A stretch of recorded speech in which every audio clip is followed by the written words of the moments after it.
Okay, good morning. This is a video about my tuff shed. It is completed. It's almost, I want to say almost 8 months in the making. It's a very, very long story about why it took so long, but most of it had to do with getting electricity into the shed and some obnoxious neighbors and permits and inability of contractors to communicate. Anyways, this is it. It's mostly complete. The only thing that's lacking is I haven't put the compressor on the side yet. So let's go in for a closer look. Okay, I've had a contractor wire the building, or actually he ran the power to a sub panel and then I wired the building. I have installed 2 outlets. One will be for the compressor and it is switched, and the one on the left of the 2 of these is not switched. It's always powered on. And then the other outlet down here is a 240 outlet, and before anyone has a fit that it's not secured properly and all that, I have to finish that.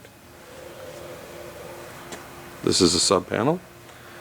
It's 60 amps coming in. That's about the best they could do using the conduit already run.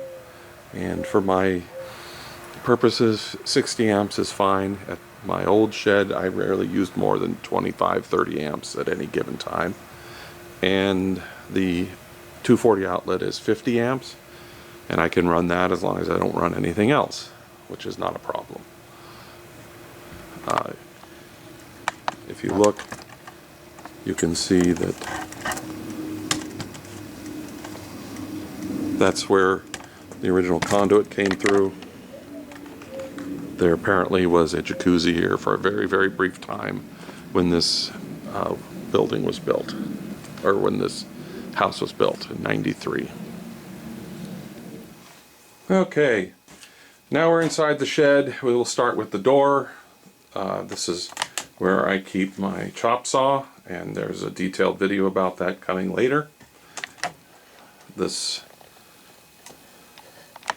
door is, for some odd reason, silver painted. This is something I just built the day or 2 before I finished or did this video. It is obviously a pedestal to hold up my grinder. This way I can move it anywhere I want instead of having it mounted to a bench in the way all the time. I can use it there, or I can take it outside, whatever. And that is my pipe cutting saw that I've converted. It can be converted into a bandsaw, a little metal bandsaw, and I did a video about that a long time ago. And of course, these are my various air tools, some of which I've had for, I don't know, 30 plus years. Okay, on the bench we have another tripod, the red vise that I've yet to figure out where I'm going to put that. In the back corner is a Harbor Freight saw sharpener, which I've yet to use. We'll figure that one out and do a video at some much later time. And we have a stereo which was given to me, a car stereo which was given to me by a kid I worked with, and currently it is powered by that battery and a solar panel and that little blue and black charge controller.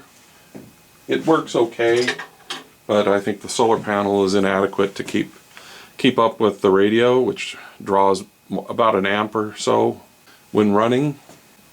Underneath it is the power supply for the green bandsaw you saw earlier. It'll also supply any 18-volt tool. It puts out about 21 volts. It's something I built a long time ago out of parts from an old APC UPS.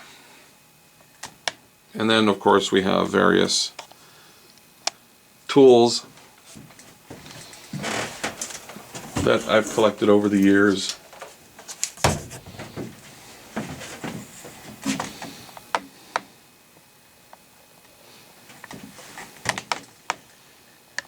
This is it's a device that converts your grinder into a small chop saw, metal chop saw. I've used it once so far. Seems to work pretty well, but I'll have to give a more thorough video about it once I've had a chance to use it more. And here's my mini lathe. I have yet to use it very much. I used it for one project so far, which was to make a part for an old radio that you can't order anymore. So effectively that little part cost $550. And we are looking at my Craftsman toolbox. The top one I've had since college. The bottom one I've had since, I don't know, I think it was 1989 when I worked as an aircraft mechanic. And the top one was like 1987, I think, 86.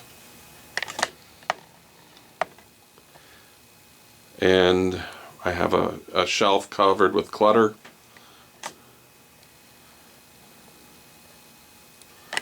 And then I have this bench here that there's a detailed video coming up of me making it.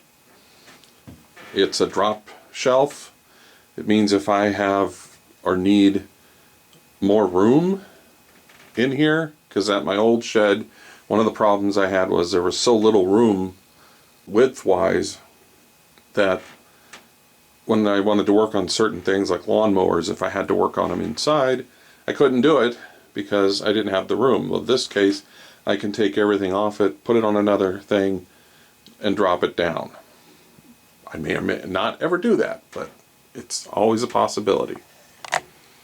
And of course we have my Ryobi bandsaw that I did a video on an unboxing a couple years ago and painted it gray because I hate that nasty Ryobi green. And a video I did a while back on this Craftsman drill press that I got from a Goodwill. And up there I have a drill doctor that apparently AVE couldn't figure out how to work, but they work great. They work perfect. You just have to take 5 minutes to figure out or read the instructions. And then a tool or a sorting box. And we have some shelves that used to belong to my dad. He had passed away. There is a old solar panel for keeping your car battery charged. It's in the very back. I don't even know if you can see it. Yeah, you can see it above the tan naga hide. The box contains a small-ish router that I picked up at a Goodwill. It's a Harbor Freight router, but I just used it the other day to make the table for my chop saw. Then there's some various ductwork up there. Second shelf down, we have the Vevor ultrasonic cleaner, which I did a video on a couple of years ago. And then we've got various sorting trays, and I finally have all of my power supplies and my isolation transformer, everything where I can reach it from my desk. And then have a bunch of tools, most of which are old cordless tools that I've converted to use Makita batteries or corded. And then the bottom is several skill saws.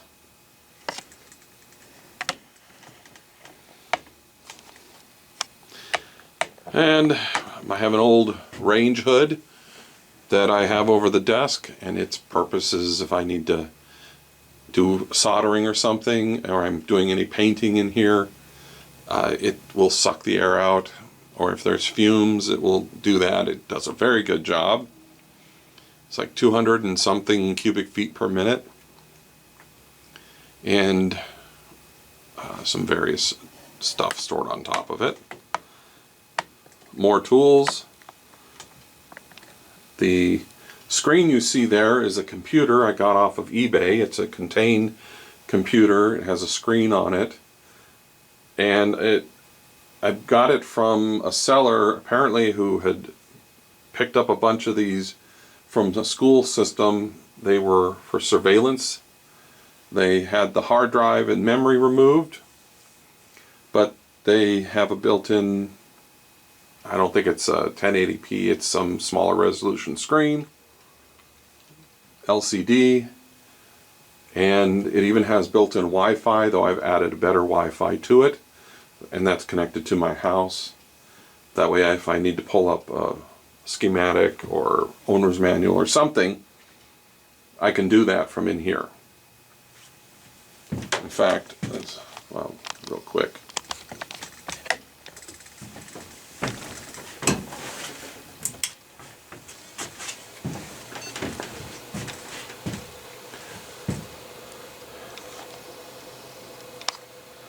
And hanging from the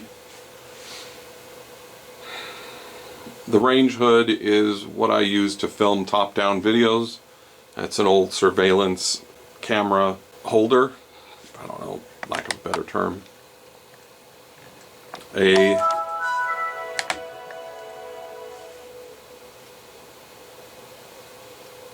voltmeter that I picked up from a Goodwill for really cheap, and I can leave it out here because if you leave an LCD voltmeter outside in temperatures where it gets too hot or too cold, it will ruin the display.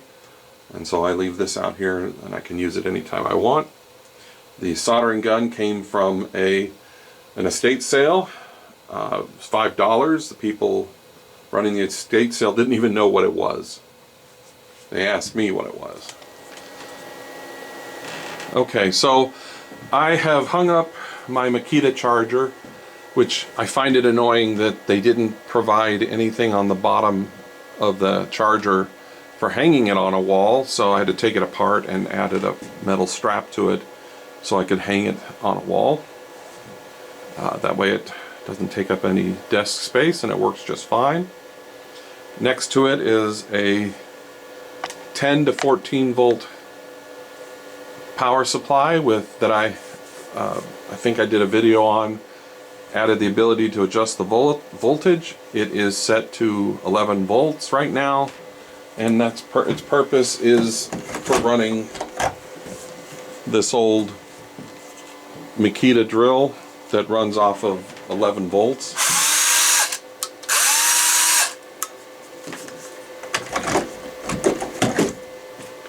I also have a Makita saw down here that runs on 14 volts.